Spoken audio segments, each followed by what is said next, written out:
Hi everyone, welcome back to new video. তো আজকে আমি ভাবলাম আমার সারা দিনের একটা ব্লগ তোমাদের সাথে শেয়ার করা যাক, যেটা আমি ফার্স্ট টাইম করছি।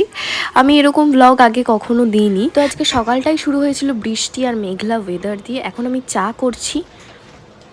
সো এখন আমি চা করব, আর মানে চাটা করবো শুধু বাবার জন্য, আর আমি আর কুনাল গ্রিন টি খাবো। জানি না ও খাবে কিনা, বাট আমি খাবো। তো আগে বাবাকে চাটা করে দিয়ে নিই, দেন আমি আমার জন্য গ্রিন টি বানাবো।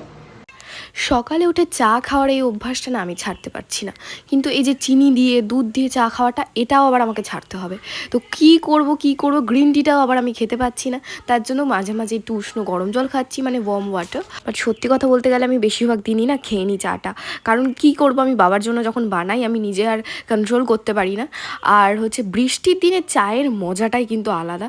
তো এখানে আমি আমুল দুধ, মানে যেটা হয় গুঁড়ো দুধ, সেটা দিয়ে চা করছি। বিকজ আমি না ওই যে লিকুইড দুধ, আমি জানি না ওটা খেলে আমার মনে হয় আরও শরীরটা কেমন করছে, বাট কি করব। তো যাচ্ছি এখন চাটা বাবাকে দিতে। বাবা নিশ্চয়ই এখন ফোন ঘাটছে। বাবা নাও।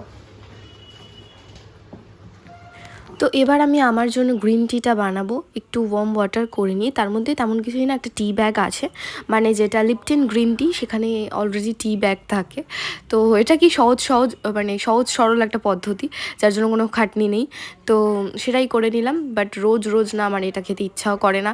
কিন্তু এই বৃষ্টির ওয়েদার যখন, একটু গরম গরম চা, হ্যাঁ দুধ চা কপালে নেই সেটা আলাদা ব্যাপার।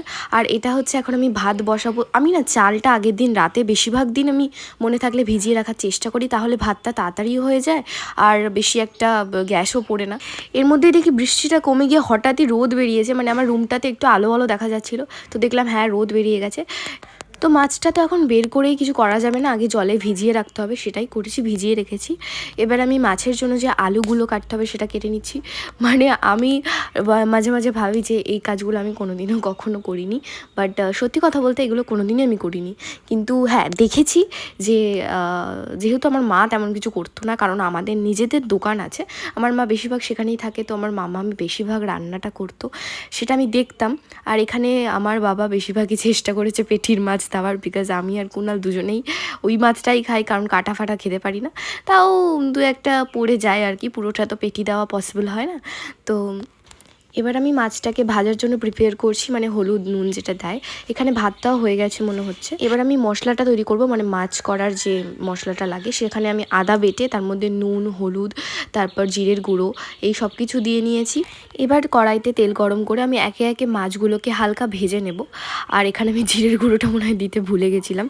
যাই হোক, এখানে আমি মাছগুলো একটা একটা করে ভেজে নিচ্ছি। আর হ্যাঁ, আমি এটা মামামের থেকেই শিখেছি যে খুন্তি দিয়ে মাছ দিতে, কারণ কি মাছের মানে খুব তেল ছেটে।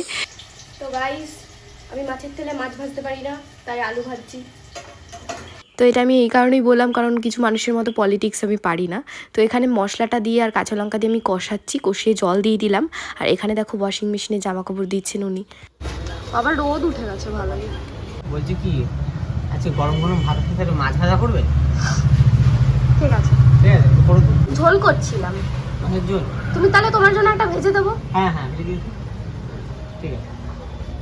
তো এখানে জল দেওয়ার পর যখন ফুটে উঠেছে ঝোলটা, তখন আমি এখানে আলুগুলো একে একে আর মাছগুলো, ভাজা মাছগুলো দিয়ে দিচ্ছি।